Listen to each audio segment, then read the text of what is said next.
Good morning friends, welcome to daily GK, जिसमें हम लेकर आते हैं जनरल नॉलेज से मोस्ट इंपॉर्टेंट क्वेश्चंस की वीडियोस जो सभी कम्पिटिटिव एग्जाम्स के लिए बहुत ही इंपॉर्टेंट होती हैं।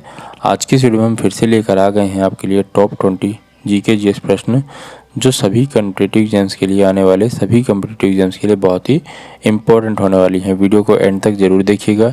एंड में आपसे एक क्वेश्चन पूछेंगे, उसका आंसर आपको कमेंट करके बताना है। चैनल पर पहली बार है तो चैनल को सब्सक्राइब जरूर कर लें और बेल आइकन को प्रेस कर लें, इससे सभी वीडियोज़ की नोटिफिकेशन आपको तुरंत मिल सकेंगी। तो आज का जो दोस्तों सबसे पहला प्रश्न है वो है भारतीय राष्ट्रीय पशु है। भारतीय राष्ट्रीय पशु कौन सा? इनमें से ऑप्शन दिए गए हैं गाय, बाघ, हाथी और हिरण। तो दोस्तों इसका सही आंसर क्या हो जाएगा? तो दोस्तों भारतीय राष्ट्रीय पशु कौन है? बाघ है। सभी को याद रखना है, बाघ भारत का राष्ट्रीय पशु है, तो 20 का राइट आंसर हो जाएगा। अगला प्रश्न है, इंदिरा गांधी नहर किस राज्य में निर्मित की गई है? तो दोस्तों इसका सही आंसर क्या हो जाएगा? इंदिरा गांधी नहर किस राज्य में निर्मित की गई है? तो इसका आंसर है राजस्थान में, यानी 20 का सही आंसर है ऑप्शन नंबर बी, राजस्थान। अगला प्रश्न है, कोयला बहुतायत में कहाँ पाया जाता है? ऑप्शन दिए गए हैं सिंगरौली, नागपुर, झरिया या इनमें से कोई नहीं। तो कोयला बहुतायत में कहाँ पर पाया जाता है? तो इसका आंसर है झरिया में। सी इसका राइट आंसर हो जाएगा, ऑप्शन नंबर सी। अगला प्रश्न है, क्षेत्रफल की दृष्टि से भारत का सबसे बड़ा राज्य कौन सा है? क्षेत्रफल की दृष्टि से पूछा है दोस्तों, यह याद जरूर रखना। क्षेत्रफल की दृष्टि से भारत का जो सबसे बड़ा राज्य है वो कौन सा है?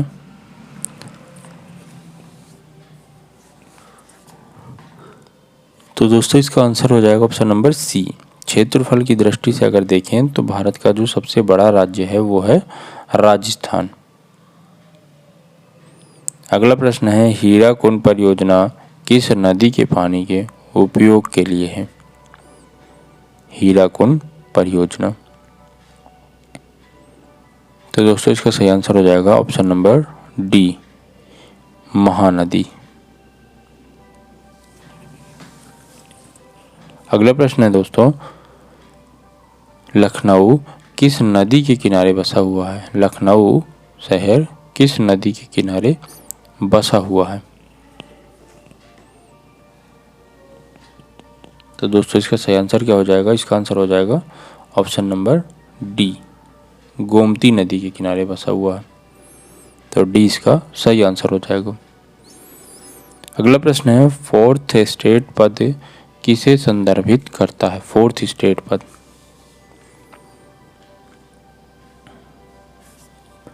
तो इसका आंसर हो जाएगा दोस्तों ऑप्शन नंबर डी, प्रेस को। फोर्थ स्टेट पद किसे संदर्भित करता है? प्रेस को करता है। तो डी इसका राइट आंसर हो जाएगा। अगला प्रश्न है, तीनों भारतीय सेना सेवाओं का सर्वोच्च नायक सुप्रीम कमांडर कौन है? तीनों भारतीय सेनाओं, जल, थल और वायु। तो दोस्तों इसका सही आंसर हो जाएगा ऑप्शन नंबर बी, राष्ट्रपति। 20 का राइट आंसर हो जाएगा राष्ट्रपति। अगला प्रश्न है, धर्म की स्वतंत्रता भारतीय संविधान के किस अनुच्छेद में उल्लिखित है?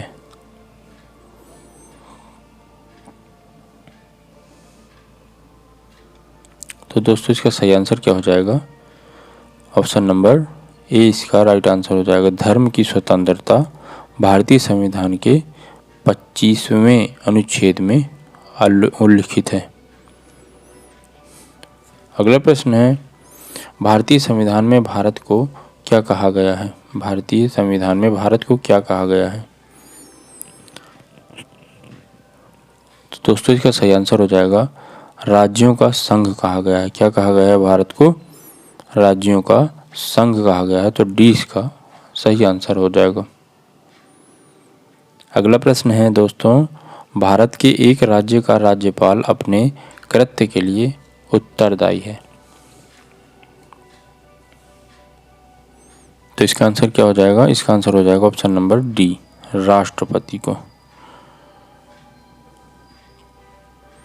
अगला प्रश्न है, राज्यसभा किसी धन विधेयक को रोक सकती है? कितने दिनों के लिए रोक सकती है? तो 14 दिनों के लिए रोक सकती है। राज्यसभा किसी भी धन विधेयक को 14 दिनों के लिए रोक सकती है। तो 20 का राइट आंसर हो जाएगा। इसका सही जवाब है बी, 14 दिन तक। अगला प्रश्न है, धर्मनिरपेक्षता के विचार की उत्पत्ति कब से मानी जाती है? धर्मनिरपेक्षता की विचार की उत्पत्ति। तो दोस्तों इसका सही आंसर हो जाएगा ऑप्शन नंबर डी, रोमन साम्राज्य से। धर्मनिरपेक्षता के विचार की उत्पत्ति कब से मानी जाती है? तो रोमन साम्राज्य से, यानी डी इसका सही आंसर हो जाएगा। अगला प्रश्न है दोस्तों, भारत के उपराष्ट्रपति का चुनाव कौन करता है? उपराष्ट्रपति का जो चुनाव है वो कौन करता है? तो दोस्तों इसका सही आंसर क्या हो जाएगा? उपराष्ट्रपति का चुनाव कौन करता है? तो ऑप्शन नंबर डी इसका राइट आंसर है। ऑप्शन नंबर डी, निर्वाचक मंडल जिसमें दोनों सदनों के सदस्य रहते हैं वो उपराष्ट्रपति का चुनाव करते हैं। अगला प्रश्न है, स्कूल व्यवस्था की मुख्य जिम्मेदारी किसके ऊपर है? इसका सही आंसर क्या हो जाएगा दोस्तों? स्कूल व्यवस्था की जो मुख्य जिम्मेदारी होती है वो किसके ऊपर होती है? स्कूल के प्रिंसिपल के ऊपर होती है, यानी 20 का सही आंसर हो जाएगा। स्कूल के प्रिंसिपल के ऊपर होती है स्कूल की जिम्मेदारी। अगला प्रश्न है, भारतीय संविधान में आपातकालीन की अवधारणा किस देश से ली गई है? भारतीय संविधान में आपातकालीन की जो अवधारणा है वो किस देश से ली गई है? तो इसका आंसर हो जाएगा दोस्तों जर्मनी से। ऑप्शन नंबर डी, जर्मनी से ली गई है। कहाँ से? जर्मनी से।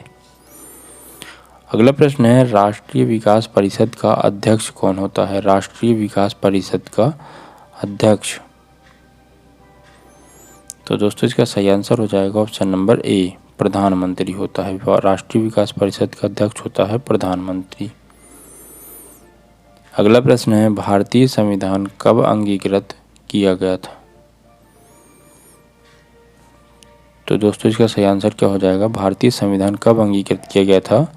तो 26 नवंबर 1949 को अंगीकृत किया गया था, यानी सी इसका राइट आंसर हो जाएगा। Option number C. अगला प्रश्न है, भारत के राष्ट्रपति को पद से हटाया जा सकता है? किसके द्वारा राष्ट्रपति को पद से हटाया जा सकता है दोस्तों?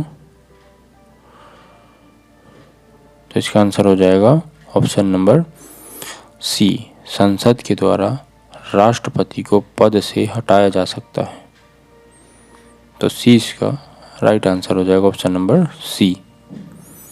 अगला प्रश्न है, कोई भी व्यक्ति लोकसभा का चुनाव लड़ सकता है यदि उसकी उम्र कितनी हो?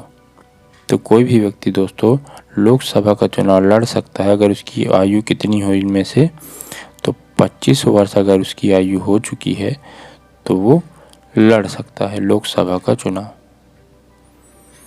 और दोस्तों आज का आपका प्रश्न है, भारतीय संविधान के अनुसार राज्य का अधिशासी प्रधान एग्जीक्यूटिव हेड कौन है? ऑप्शन दिए गए हैं राज्यपाल, मुख्यमंत्री, राष्ट्रपति और प्रधानमंत्री। तो इसका सही आंसर क्या होगा दोस्तों?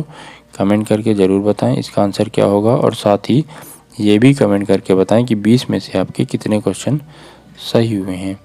तो वो भी आप कमेंट करके ज़रूर बताएं। चैनल पर पहली बार आएँ तो सब्सक्राइब कर लें और बेल आइकन को प्रेस कर लें, जिससे सभी वीडियोज़ की नोटिफिकेशन तुरंत मिल सके। वीडियो पसंद आए तो लाइक करें और अपने दोस्तों के साथ भी शेयर करें। मिलते हैं नेक्स्ट वीडियो में।